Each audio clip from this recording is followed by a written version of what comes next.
Hello बच्चों, तो कैसे हो आप लोग। मैं रिंकू स्वागत करता हूं हमारे YouTube channel Rinku AGR education में। तो आज बच्चों हमारा लेक्चर नंबर 2 है, तो ध्यान से देखना। आज हम क्या पढ़ेंगे, तो आज हम पढ़ेंगे प्रकाश का परावर्तन तथा अपवर्तन में परावर्तन क्या होता है। तो देखो सुनना, जब कोई प्रकाश किरण किसी चिकनी व पालिशदार सतह पर पड़ती है तो वह उसी मार्ग में लौट जाती है। प्रकाश की इस घटना को प्रकाश का परावर्तन कहते हैं। देखो मैं परिभाषा लिख देता हूँ। जब कोई प्रकाश किरण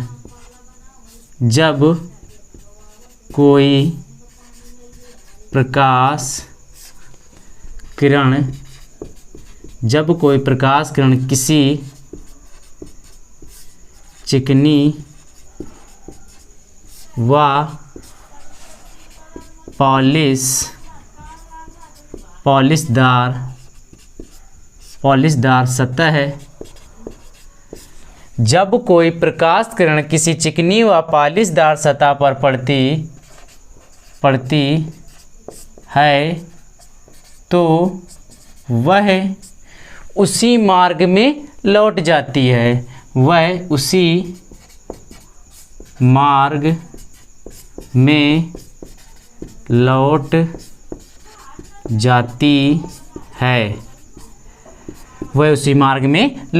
है। जब कोई प्रकाश किरण किसी चिकनी व पॉलिशदार सतह पर पड़ती है तो वह उसी मार्ग में लौट जाती है। प्रकाश की इस घटना को प्रकाश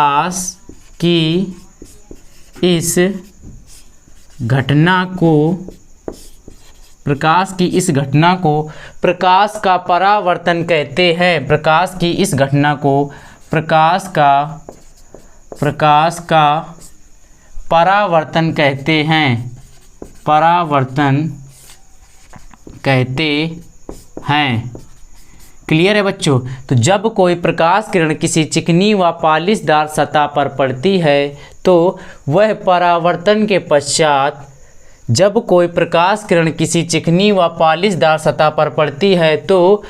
उसी मार्ग में लौट जाती है। प्रकाश की इस घटना को प्रकाश का परावर्तन कहते हैं बच्चों।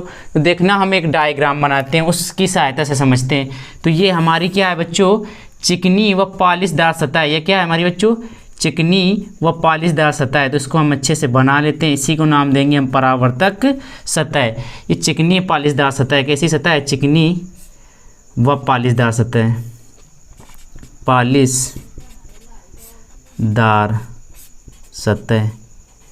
क्लियर है बच्चों। इसी को बोल सकते हैं परावर्तक सतह। क्या बोल सकते हैं बच्चों, परावर्तक सतह। इसी को क्या बोल सकते हैं, परावर्तक सतह क्यों बोला, क्योंकि यहीं से इसका प्रकाश किरण का परावर्तन होगा। देखना, तो जब कोई प्रकाश किरण, मान लो ये कोई प्रकाश किरण आ रही है, ये प्रकाश किरण यहाँ पर पड़ी, ये क्या है, ये प्रकाश किरण आ रही है। तो जब कोई प्रकाश किरण किसी चिकनी व पॉलिशदार सतह पर पड़ती है तो वह उसी मार्ग में लौट जाती है। ये इससे लौट जाएगी, ये निकल गई। ये क्या है, जो प्रकाश किरण ऐसे आई और वो ऐसे निकल गई, वही हमने परिभाषा में लिखा है बच्चों। देखो, जब कोई प्रकाश किरण किसी चिकनी व पॉलिशदार सतह पर पड़ती है तो वह उसी मार्ग में लौट जाती है। प्रकाश की इस घटना को प्रकाश का परावर्तन कहते हैं। देखो, तो जो प्रकाश किरण आती है उसे क्या बोलते हैं, आपतित का मतलब क्या होता है बच्चों, आपतित का मतलब ये होता है गिरना। यानी कि जो प्रकाश किरण आएगी उसे क्या बोलेंगे, आपतित प्रकाश किरण। क्या बोलेंगे, आपतित प्रकाश किरण। और जो बच्चों जो जाएगी, जो परावर्तन होकर जाएगी उसे क्या बोलेंगे, परावर्तित प्रकाश किरण बच्चों। क्या बोलेंगे, परावर्तित प्रकाश किरण। क्लियर है, कोई दिक्कत। अब देखो बच्चों, इनके बीच में कुछ ना कुछ कोण बनेगा। अब कोण को मेजर करने के लिए हम एक काल्पनिक अभिलंब डालेंगे। इसमें क्या बनाएंगे, काल्पनिक अभिलंब। देखना ध्यान से, मैं इसमें एक काल्पनिक अभिलंब बना दूं। ये देखो काल्पनिक अभिलंब, डॉट डॉट करके ये कल्पना करके मैंने एक अभिलंब बना दिया। ठीक है बच्चों।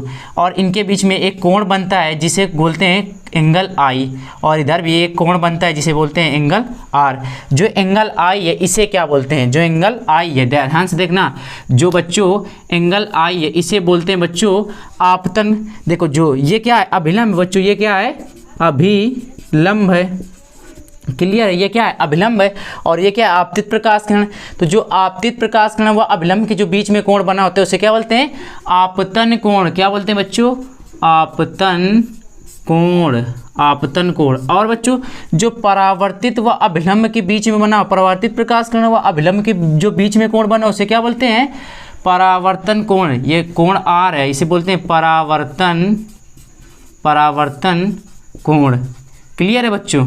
तो ये हैं, समझ में आया प्रकाश का परावर्तन क्या है। तो जब कोई प्रकाश किरण किसी चिकनी व पालिशदार सतह पर पड़ता है या पड़ती है तो वह उसी मार्ग में लौट जाती है। प्रकाश की इस घटना को प्रकाश का परावर्तन कहते हैं। क्लियर हो गया होगा। अब बच्चों प्रकाश के परावर्तन के दो नियम हैं। कितने नियम हैं, प्रकाश के परावर्तन के दो नियम हैं। परावर्तन के दो नियम। अब वो परावर्तन के कौन से दो नियम हैं उनको देखते हैं, हम अच्छे से समझेंगे कि परावर्तन के कौन नियम। तो पहला नियम तो बच्चों यही है, परावर्तन कितने नियम होते हैं, परावर्तन के बच्चों दो नियम होते हैं।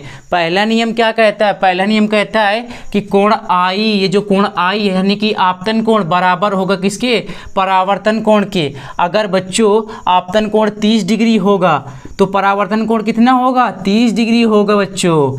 तो क्या क्या बराबर होगा, आपतन कोण आई बराबर होगा परावर्तन कोण आर के। अगर मैं आपसे बच्चों एक प्रश्न कर दूं तो आप उसका जवाब दे सकते हो। बताइए अगर परावर्तन कोण 60 डिग्री है तो बताइए आपतन कोण कितने डिग्री होगा। तो आप कहोगे सर जी ये तो भैया दोनों आपस में बराबर होते हैं। अगर परावर्तन कोण 60 डिग्री है तो क्या होगा, आपतन कोण भी 60 डिग्री होगा, उसमें क्या कौन सी बड़ी बात है। तो पहला नियम क्या है, आपतन कोण बराबर होगा परावर्तन कोण के। और दूसरा नियम देखो बच्चों, ये जो जहाँ मिलते हैं ये जो बिंदु है इसे बोलते हैं बच्चों आपतन बिंदु। क्या बोलते हैं, आपतन बिंदु। क्या बोलते हैं बच्चों, आपतन बिंदु। तो आप समझेंगे दूसरा नियम क्या है। तो क्या आपतित प्रकाश किरण व परावर्तित प्रकाश किरण तथा आपतन बिंदु पर खींचा गया अभिलंब तीनों एक ही तल पर होते हैं। क्या होते हैं बच्चों, तीनों एक ही तल पर होते हैं। कैसे, आपतित प्रकाश किरण व परावर्तित प्रकाश किरण तथा आपतन बिंदु पर खींचा गया अभिलंब तीनों एक ही तल पर होते हैं, है ना, अच्छी बात। तो क्या लिखेंगे, आपतित प्रकाश किरण, आपतित प्रकाश किरण, आपतित प्रकाश किरण व परावर्तित प्रकाश किरण, कामा लगा लें यहाँ पर, परावर्तित, आपतित प्रकाश किरण, परावर्तित प्रकाश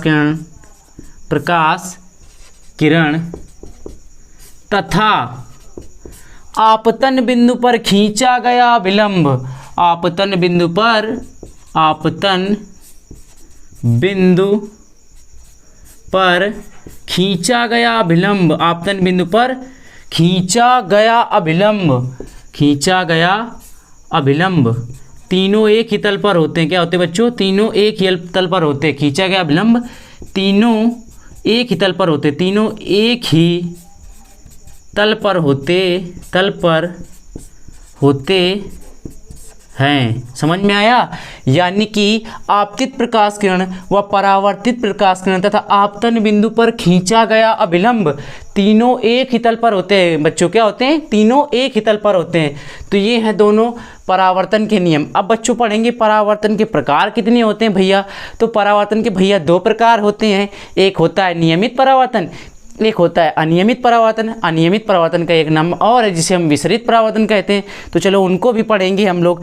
चलो इसको इरेज कर देते हैं हम लोग आराम से, तो इसको हटा देते हैं। अगर आपको नोट करना हो तो मैं साइड में हट जाऊं, आप 2 मिनट में नोट कर लीजिएगा। नोट करिएगा बच्चों, जल्दी से नोट करिएगा। चलो तो मैं ऐसा करता हूँ, आपने नोट कर लिया होगा तो मैं इसको हटा देता हूँ बच्चों। क्या करता हूँ, इसको हटा देता हूँ जल्दी से, ठीक है। तो इसको हटाते हैं हम और आगे बढ़ते हैं, आगे का टॉपिक स्टार्ट करते हैं। ठीक है, तो आपने ये नोट कर लिया होगा। चलो भाई आगे का टॉपिक स्टार्ट कर लिए। थोड़ा सा गीला है तो इसको भी हटा दिया जाए, क्या दिक्कत है भाई, आराम से। हमको देखो जल्दबाजी नहीं करनी, जल्दबाजी नहीं करनी, हमको समझना है। फिजिक्स रटने वाला सब्जेक्ट है नहीं, हमको अच्छे से समझना है, तो अच्छे से समझेंगे। अब हम क्या पढ़ेंगे, परावर्तन के प्रकार। हमने परावर्तन के 2 नियम पढ़ लिए, अब परावर्तन के प्रकार पढ़ेंगे। परावर्तन के कितने प्रकार होते हैं, तो मैंने कुछ देर पहले आपको बताया परावर्तन के भैया 2 प्रकार होते हैं। कितने प्रकार होते हैं, परावर्तन के 2 प्रकार होते हैं। परावर्तन के 2 प्रकार होते हैं। कितने प्रकार होते हैं बच्चों, परावर्तन के 2 प्रकार होते हैं। पहला नियमित परावर्तन, पहला कौन सा, नियमित परावर्तन। पहला कौन सा होगा, नियमित परावर्तन। ठीक है बच्चों, पहला कौन सा होगा, नियमित परावर्तन। और दूसरा क्या है बच्चों, अनियमित परावर्तन। अनियमित परावर्तन, इसका एक नाम और है बच्चों, जो कि मैंने आपको पहले बताया, विसरित परावर्तन। क्या है, विसरित परावर्तन। ठीक है, तो नियमित परावर्तन और अनियमित परावर्तन, इसे ही विसरित परावर्तन कहते हैं। तो हम पहले पढ़ेंगे नियमित परावर्तन, तो हेडिंग लगाएंगे बच्चों नियमित परावर्तन की। किसकी, नियमित परावर्तन की। क्या होता है नियमित परावर्तन, इसको जानते हैं बच्चों। तो देखिए नियमित परावर्तन क्या होता है, जब प्रकाश किरणें एक ही दिशा में परावर्तित होती हैं, जब प्रकाश किरणें एक ही दिशा में परावर्तित होती हैं, तो क्या होता है बच्चों, नियमित परावर्तन होता है। बिल्कुल है ना आसान सा, कि जब प्रकाश किरणें भैया एक ही दिशा में परावर्तित हो तो क्या होगा, नियमित परावर्तन होगा। समझ में आया। तो जैसे हम एक डायग्राम बना लेते हैं, क्या बनाते हैं, एक डायग्राम बना लें। ये हम डायग्राम बना लें, इस तरह से हमने चित्र एक बना लिया। ठीक है, अब क्या है, प्रकाश किरण अगर एक ही दिशा में परावर्तित हों, ये मान लो ऐसे आई प्रकाश किरण, ऐसे परावर्तित हो गई, ये प्रकाश किरण ऐसे आई और ऐसे निकल गई। चलो ठीक है, अब दूसरी प्रकाश किरणें मान लो ऐसे आई, तो ये भी ऐसे निकल गई, यानी कि जा रही है ना एक ही दिशा में बच्चों, क्या है, एक ही दिशा में जा रही हैं। मान लो तीसरी प्रकाश किरण ऐसे आई, वो ऐसे निकल गई, यानी कि क्या कहेंगे बच्चों, जब प्रकाश किरण एक ही दिशा में परिवर्तित हो, जब प्रकाश किरण एक ही दिशा में परिवर्तित हो, तो वहाँ पर क्या होगा, नियमित परावर्तन होगा बच्चों। कैसा होगा, नियमित परावर्तन। अच्छा बताओ, ये जो प्रकाश किरण इसे क्या बोलेंगे, तो सर आप याद करो बच्चों कि आपने थोड़ी देर पहले इसे क्या बोला था, आपतित प्रकाश किरण बच्चों, क्या बोला था, आपतित प्रकाश किरण। तो लिख देंगे यहाँ पर आपतित प्रकाश किरण, और ये वाली है परावर्तित प्रकाश किरण, तो ये लास्ट वाली क्या होगी, परावर्तित प्रकाश किरण। आराम से लिख देंगे, कोई दिक्कत नहीं है ना, कोई जल्दबाजी है हमको। परावर्तित प्रकाश किरण, ठीक है बच्चों। तो समझ में आया नियमित परावर्तन क्या होता है। तो नियमित परावर्तन वह परावर्तन, देखो समझो, जब प्रकाश किरण एक ही दिशा में परिवर्तित होती हैं, तो कौन सा परिवर्तन होता है बच्चों, नियमित परावर्तन होता है ना, आसान, बिल्कुल सिंपल सा। ये क्या है, नियमित परावर्तन का डायग्राम है। अब लिखना है तो लिख लेंगे कि जब प्रकाश किरण एक ही दिशा में, क्या लिखेंगे, एक ही दिशा, जब प्रकाश किरण एक ही दिशा में परावर्तित, यहाँ पर लिख लेते हैं परावर्तित। ठीक है, जब प्रकाश किरण एक ही दिशा में परावर्तित होती हैं, तो उसे हम क्या कहेंगे, नियमित परावर्तन कहेंगे बच्चों। तो उसे हम नियमित परावर्तन कहते हैं। क्या कहते हैं, नियमित परावर्तन।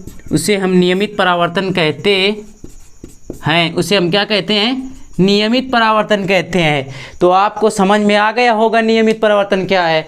अब भी समझ में नहीं आया तो कोई दिक्कत नहीं, फिर से मैं एक बार बताता हूँ आपको, कोई दिक्कत नहीं, नो प्रॉब्लम, आराम से पढ़ेंगे। ध्यान से देखना। जब प्रकाश किरण एक ही दिशा में परावर्तित होती हैं, जब प्रकाश किरण जब प्रकाश किरण एक ही दिशा में परावर्तित होती हैं तो उससे हम क्या कहेंगे, नियमित परावर्तन कहेंगे बच्चों। जब प्रकाश किरण एक ही दिशा में, देखो एक ही दिशा में जा रही हैं, ऐसे ऐसे ऐसे ऐसे एक ही दिशा में जा रही हैं, तो क्या होगा, नियमित परावर्तन होगा। अब बच्चों हम पढ़ेंगे क्या, अनियमित परावर्तन। तो इसको हटा देते हैं बच्चों, आप लोग इसको नोट कर लीजिएगा, आराम से पढ़ेंगे, इसको नोट कर लीजिएगा। चलो तो आपका नोट हो गया होगा, मैं इसको हटा देता हूँ। क्लियर है, चलो इसको हटा दें आराम से मेरे प्यारे बच्चों, इसको हटा दें, कोई दिक्कत नहीं है, आराम से पढ़ेंगे। तो ज़रा से मैं कपड़ा लिए हूँ उससे साफ कर देता हूँ इसको। चलो हटा दिया। अब क्या पढ़ेंगे बच्चों, अनियमित परावर्तन। क्या पढ़ेंगे, अनियमित परावर्तन। तो बढ़िया हेडिंग लगाएंगे ऊपर साफ पेज में आराम से, उसी के नीचे अगर नियमित परावर्तन तो उसके नीचे लगा लेंगे अनियमित, क्या लगाएंगे, अनियमित परावर्तन। इसी का एक नाम और है बच्चों जो कि साइड में लिखा हुआ है, क्या लिखा है, विसरित परावर्तन। विसरित परावर्तन, तो समझेंगे विसरित परावर्तन या अनियमित परावर्तन एक ही चीज़ है। तो देखो इसकी परिभाषा क्या है भाई, उसमें क्या था, एक ही दिशा में प्रकाश किरणें परावर्तित हो रही थी, इसमें अलग अलग दिशा में होंगी भैया, जाहिर सी बात है। तो क्या कहेंगे, जब प्रकाश किरण अलग अलग दिशा में परावर्तित होती हैं, जब प्रकाश किरण अलग अलग दिशा में परावर्तित होती हैं तो क्या होता है, उससे हम क्या कहेंगे, अनियमित परावर्तन कहेंगे। तो बच्चों इसको लिख लेते हैं, जब प्रकाश किरण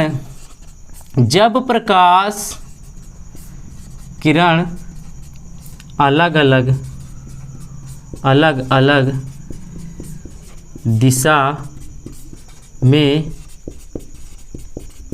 परावर्तित, जब प्रकाश किरण अलग अलग दिशा में परावर्तित होती हैं तो उसे हम क्या कहते हैं, अनियमित परावर्तन कहते हैं, अनियमित या विसरित परावर्तन कहते हैं, अनियमित परावर्तन या विसरित परावर्तन कहते हैं। क्लियर है। तो बच्चों इसका भी डायग्राम बनाते हैं और समझते हैं। देखो इसका डायग्राम किस तरह से बनाएंगे, इसका ऐसे ऐसे मान लो ये है और ये क्या है, ये वाला सिरा है जिसे परावर्तक सतह, चिकनी या पालिशदार सतह होगी भैया परावर्तन के लिए, तभी परावर्तन होगा। तो मान लो ये प्रकाश किरण आई और ये ऐसे निकल गई, दूसरी प्रकाश किरण आई भैया तो वो ऐसे हो गई, ठीक है, वो क्या हो गई, ऐसे हो गई। तो देखो अलग अलग दिशा में जा रहे हैं, वो पहली वाली आई थी तो वो ऐसे जा रही, ये आई तो ऐसे जा रही, अब एक प्रकाश किरण आई तो वो ऐसे हुई और वो ऐसे जाने लगी। तो देखो सब अलग अलग दिशाओं में जा रहे हैं कि नहीं जा रहे हैं, अलग अलग दिशा में। तो क्या कहेंगे, जब प्रकाश किरण अलग अलग दिशा में परावर्तित होती है तो उसे हम अनियमित परावर्तन या फिर विसरित परावर्तन कहते हैं। तो आपको मस्त समझ में आ रहा होगा। चलो ये भी हो गया। अब इसके बाद बच्चों हम क्या पढ़ेंगे, अब इसके बाद तो देखो हमने अब अभिलंब किसे कहते हैं वो भी थोड़ा जान लेते हैं, ठीक है। अभिलंब किसे कहते हैं उसको भी जान लेते हैं। तो इसको हटा दें, इसको आप लोग नोट करना हो तो नोट कर लिए, इसको मैं हटा देता हूँ। समझ में आ गया होगा तो आप अपने मन से, समझ में आ गए हो तो भाई अपने आप से खुद लिख सकते हो, कोई दिक्कत नहीं है। अगर नोट करना है तो नोट कर लो, मैं रुक जाता हूँ। चलो तो नोट हो गया होगा, इसको हटा देते हैं आराम से। चलो इसको हटा देंगे मस्त तरीके से, इसको साफ करेंगे बढ़िया से, फिर आगे पढ़ेंगे। आज परावर्तन समाप्त कर देना है और परावर्तन तो समाप्त हो गया। देखो परावर्तन समाप्त हो गया है लेकिन इसके कुछ टॉपिक बचे हैं बच्चों। क्या बचे हैं, कुछ टॉपिक बचे हैं, उनको ज़रा समझा देते हैं हम अच्छे से, तब आपकी क्लास को द एंड किया जाए। देखो डायग्राम कैसे बना था प्रकाश के परावर्तन का, ये कोई पॉलिशदार सतह थी, ये क्या थी, कोई पॉलिशदार सतह थी बच्चों। कैसी थी, पॉलिशदार सतह थी, ठीक है। तो क्या था, जब कोई प्रकाश किरण किसी चिकनी और पॉलिशदार सतह पर पड़ती है तो वह उसी मार्ग में लौट जाती है।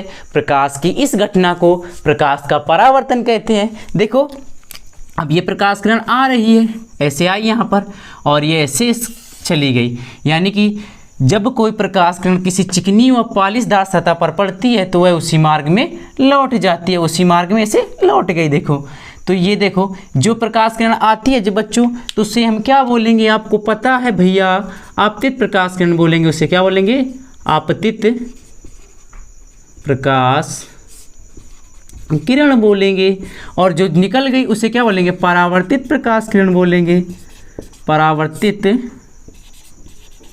प्रकाश किरण बोलेंगे। क्लियर है। और देखो इसके बीच में एक हम अभिलंब डालेंगे, काल्पनिक अभिलंब, ठीक है। और हम इसी की परिभाषा बताने के लिए हमने दोबारा इसको बताया है आपको, ठीक है। तो ये क्या आपतन बिंदु है बच्चों, क्या है ये, आपतन बिंदु है। अच्छा बताओ, अगर आपसे कोई पूछ दे भैया अभिलंब किसे कहते हैं, ये क्या है, अभिलंब है, अभिलंब है, तो अभिलंब किसे कहते हैं, तो देखेंगे अभिलंब की परिभाषा, अभिलंब किसे कहते हैं, अभिलंब।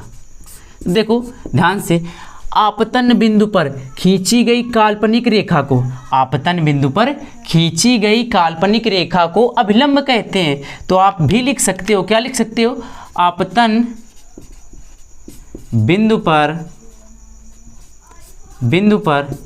खींची गई काल्पनिक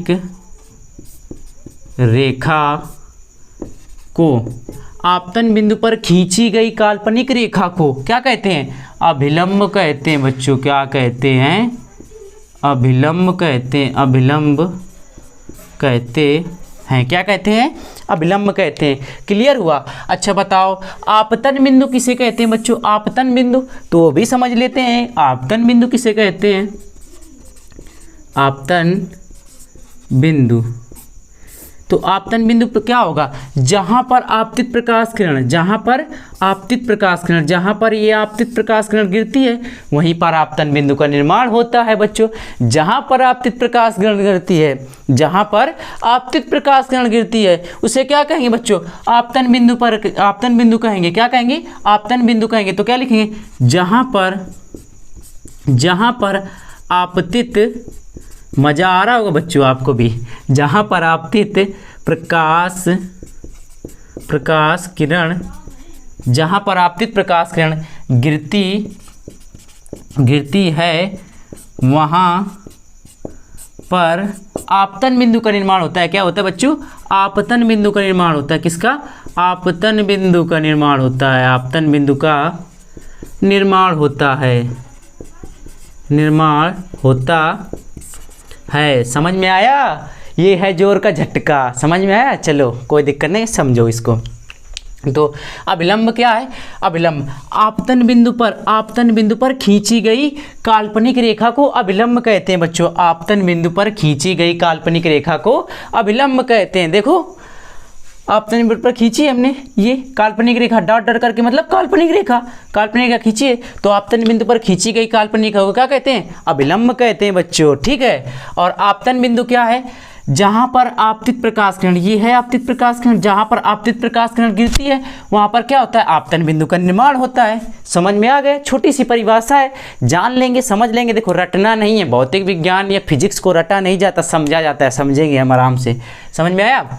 अब बच्चों अब हम आते हैं प्रतिबिंब के बारे में जानते हैं, तो इसको हटा देते हैं बच्चों, फिर जानेंगे प्रतिबिंब के बारे में। तो हटाएं इसको फटाक से, चलो इसको हटा देते हैं आराम से, इसको आराम से हटाएंगे, कोई दिक्कत वाली बात नहीं। चलो इसको हटा दिया। अब हम अपना इस एक डस्टर तो है नहीं हमारे पास, तो इसको यूज करके इसको ऐसे साफ कर लेंगे, थोड़ा सा क्लियरिटी आ जाए, अच्छे से दिखने लगे, मस्त। चलो ठीक है, तो ध्यान से देखिए, अच्छे से देखना। तो आप हम क्या पढ़ेंगे, प्रतिबिंब के बारे में जानेंगे। क्या जानेंगे, प्रतिबिंब के बारे में जानेंगे, क्या चीज़ है, कौन सी बला है, इसको अच्छे से समझेंगे।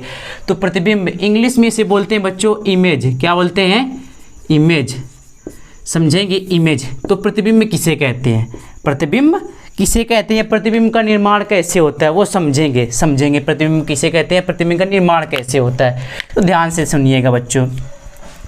जब प्रकाश किरण परावर्तन के पश्चात, जब कोई प्रकाश किरण परावर्तन के पश्चात जिस बिंदु पर मिलती है, जब कोई प्रकाश किरण परावर्तन के पश्चात जिस बिंदु पर मिलती है या मिलती हुई प्रतीत होती है वहाँ पर प्रतिबिंब का निर्माण होता है बच्चों।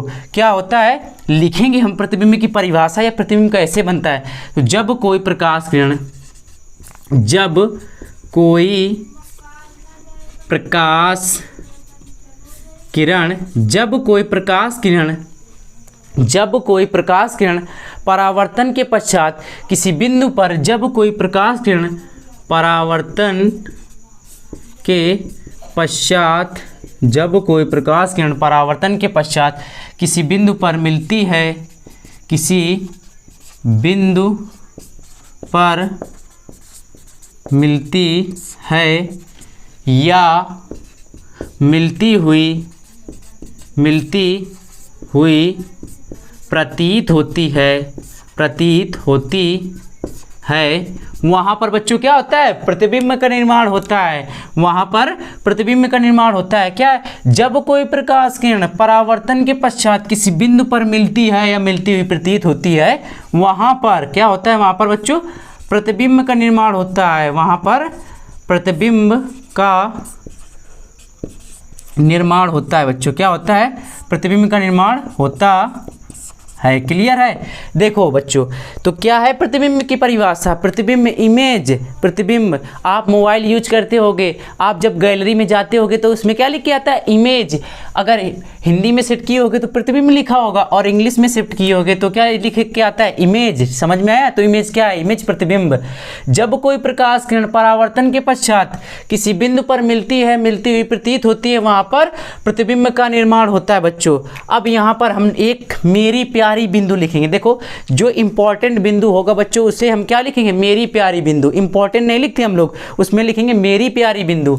तो यहाँ पर साइड में लिखते हैं बच्चों मेरी प्यारी बिंदु, मेरी प्यारी बिंदु। तो बच्चों मेरी प्यारी बिंदु क्या कहती है जानते हैं? मेरी प्यारी बिंदु कहती है बच्चों कि प्रतिबिंब के निर्माण के लिए कम से कम 2 प्रकाश किरणों की आवश्यकता होती है। क्या होती है? 2 प्रकाश किरणों की आवश्यकता होती है। तो यहीं पर वो लिख देंगे कि प्रतिबिंब के निर्माण के लिए, प्रतिबिंब के निर्माण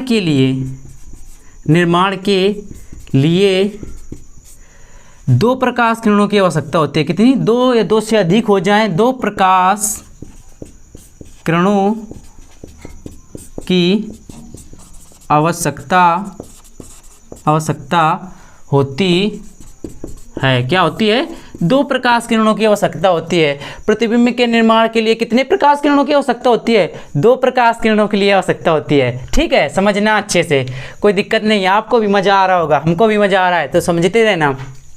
अब बच्चों समझेंगे प्रतिबिंब कितने प्रकार के होते हैं। तो प्रतिबिंब 2 प्रकार के होते हैं। कितने प्रकार के होते हैं? 2 प्रकार के होते हैं। प्रतिबिंब यहाँ पर लिख दें हम, प्रतिबिंब 2 प्रकार के होते हैं। प्रतिबिंब 2 प्रकार के होते हैं। कितने प्रकार के होते हैं? 2 प्रकार के होते हैं। पहला जिसे बोलते हैं हम पहले वास्तविक प्रतिबिंब, वास्तविक प्रतिबिंब बच्चों, वास्तविक प्रतिबिंब। और दूसरा क्या हो जाएगा भैया? काल्पनिक प्रतिबिंब। काल्पनिक, इतना का है सोच रहे हो भैया? काल्पनिक प्रतिबिंब हो जाएगा। काल्पनिक प्रतिबिंब क्या हो जाएगा? काल्पनिक प्रतिबिंब। अच्छा, वास्तविक प्रतिबिंब को इंग्लिश में बोलते हैं बच्चों रियल नंबर। क्या बोलते हैं? सॉरी, रियल नंबर नहीं, रियल इमेज। रियल इमेज क्या बोलते हैं? Real image. और वास्तविक को क्या बोलते हैं? Imaginary image. Imaginary image. ठीक है? इमेजिनरी, काल्पनिक प्रतिबिंब को इमेजिनरी, ठीक है, इमेजिनरी इमेज। क्लियर है? अब जानेंगे वास्तविक प्रतिबिंब क्या होता है। समझना भैया, वास्तविक प्रतिबिंब, वास्तविक का मतलब होता है असली और काल्पनिक का मतलब होता है नकली। तो वास्तविक प्रतिबिंब क्या होता है अब ये समझेंगे, और काल्पनिक प्रतिबिंब क्या होता है ये भी समझेंगे। तो आपको पहले ये इतना नोट कर लिए, नोट कर लो, उसके बाद आगे समझेंगे। तो इसको हटा देते हैं हम, आप नोट करिएगा, फिर उसके बाद हम इसको आगे पढ़ाते हैं आपको। तो आपका नोट हो गया होगा, इसको हम हटा देते हैं बच्चों। क्या करते हैं? हटा देते हैं। चलो तो इसको हटा दें हम, और ऊपर चलो नीचे वाला भी हटा दें, दोबारा से फिर से लिख देंगे, कोई दिक्कत नहीं है। थोड़ा समय ही लगेगा, लग जाने दो, कोई दिक्कत नहीं, आराम से लिख देंगे। देखो हमारे पास भाई डस्टर नहीं है तो हम इससे साफ कर लेते हैं, कोई दिक्कत नहीं है, आराम से समझना। तो प्रतिबिंब के दो प्रकार होते हैं। पहला क्या बताया मैंने आपको, पहला बताया मैंने आपको वास्तविक प्रतिबिंब, वास्तविक प्रतिबिंब, ठीक है। इसको इंग्लिश बोलते हैं क्या, रियल इमेज। रियल मतलब असली, रियल मतलब असली, रियल इमेज, ठीक है। तो रियल इमेज क्या होती है तो समझना, जब प्रकाश किरणें वास्तव में मिलती हैं, जब प्रकाश किरणें वास्तव में मिलती हैं बच्चों, जब प्रकाश किरणें वास्तव में मिलती हैं तो क्या होता है, वास्तविक प्रतिबिंब का निर्माण होता है। मुझे हंसी आ रही है आपको समझाने में बच्चों, समझना। इसको लिखेंगे हम, क्या लिखेंगे, जब प्रकाश किरण, जब प्रकाश किरण परावर्तन के पश्चात वास्तव में मिलती है, या फिर सिंपल सी परिभाषा लिखना चाहो आप ये लिख लेना, जब प्रकाश किरणें वास्तव में मिलती हैं, वास्तव में मिलती हैं, जब प्रकाश किरणें वास्तव में मिलती हैं, वहाँ पर क्या होता है, वहाँ पर वास्तविक प्रतिबिंब का निर्माण होता है, वहाँ पर वास्तविक प्रतिबिंब, वास्तविक प्रतिबिंब का निर्माण होता है। क्या का निर्माण होता है बच्चों, वास्तविक प्रतिबिंब का निर्माण होता है, वास्तविक प्रतिबिंब का निर्माण होता है। जब प्रकाश किरणें वास्तव में मिलती हैं तो बच्चों वास्तविक प्रतिबिंब का निर्माण होता है, देखना रियल में। अच्छा आप देखो, अब मैं आपको एक प्रैक्टिकल बताता हूँ। प्रैक्टिकल क्या, आप शीशा लेना, शीशा दर्पण में देखना, और दर्पण के जो अंदर दिखेगा वो नकली होगा, वो तो भैया नकली होता है भाई, तुम अंदर थोड़ी ना घुस जाओगे दर्पण के, नकली है कि नहीं। तो अब वास्तविक प्रतिबिंब क्या होता है, जब वास्तव में हमें कोई चीज़ दिखाई दे, वास्तव में जब सेम टू सेम हो, आप वास्तव में आप डेली जीवन में यूज करते हो वास्तविक प्रतिबिंब को, ठीक है। अब हम पढ़ते हैं काल्पनिक प्रतिबिंब। दूसरा क्या, काल्पनिक प्रतिबिंब, काल्पनिक प्रतिबिंब, काल्पनिक प्रतिबिंब, ठीक है। काल्पनिक प्रतिबिंब क्या होता है, तो जब प्रकाश किरणें मिलती हुई प्रतीत होती हैं, क्या होती हैं बच्चों, जब प्रकाश किरणें मिलती हुई प्रतीत होती हैं, क्या लिखेंगे, जब प्रकाश किरणें, जब प्रकाश किरणें मिलती हुई प्रतीत होती हैं, जब प्रकाश किरणें मिलती हुई प्रतीत होती हैं, मिलती हुई प्रतीत होती हैं, वहाँ पर काल्पनिक प्रतिबिंब का निर्माण होता है। क्या है बच्चों, काल्पनिक प्रतिबिंब का निर्माण होता है, काल्पनिक प्रतिबिंब का निर्माण होता है बच्चों। क्या का निर्माण होता है, काल्पनिक प्रतिबिंब का निर्माण होता है। अच्छा बच्चों, काल्पनिक प्रतिबिंब का एक नाम और है, आप कंफ्यूज मत हो जाना, ठीक है। इसका एक नाम और क्या है, आभासी प्रतिबिंब। कहते नहीं है गांव की भाषा में, भैया हमको आभास हो रहा है, वही चीज़ है आभासी प्रतिबिंब। समझ में आया, आभासी प्रतिबिंब। तो अगर आ जाए, अगर आपसे पेपर में या एग्जाम में आपके पूछ दे कि भैया बताओ काल्पनिक प्रतिबिंब किसे कहते हैं और आभासी प्रतिबिंब किसे कहते हैं, तो एक ही चीज़ है, कंफ्यूज मत होना, अलग अलग करके पूछ दे। अच्छा बच्चों, जो वास्तविक प्रतिबिंब होगा, जो वास्तविक प्रतिबिंब होगा वो कैसा बनता है, उल्टा बनता है कि सीधा, वास्तविक प्रतिबिंब। तो वास्तविक प्रतिबिंब हमेशा क्या बनता है, उल्टा बनता है बच्चों। क्या लिखेंगे, इसमें कुछ पॉइंट लिखना है हमको, अंतर, तो वो बाद में समझेंगे। अच्छा इसको हटा देते हैं थोड़ा, तो अच्छे से लिखेंगे साइड में, ठीक है बच्चों। या फिर हम आपको ये अगले लेक्चर में प्रोवाइड करा देंगे। अच्छा अगले लेक्चर में हम क्या पढ़ेंगे, आप याद रखना, वास्तविक प्रतिबिंब और काल्पनिक प्रतिबिंब में अंतर पढ़ेंगे बच्चों, ठीक है। क्योंकि समय भी हो चुका है और आप भी नोट करिएगा बच्चों, नोट कर लें इसको, उसके बाद हम अगले लेक्चर में पढ़ेंगे।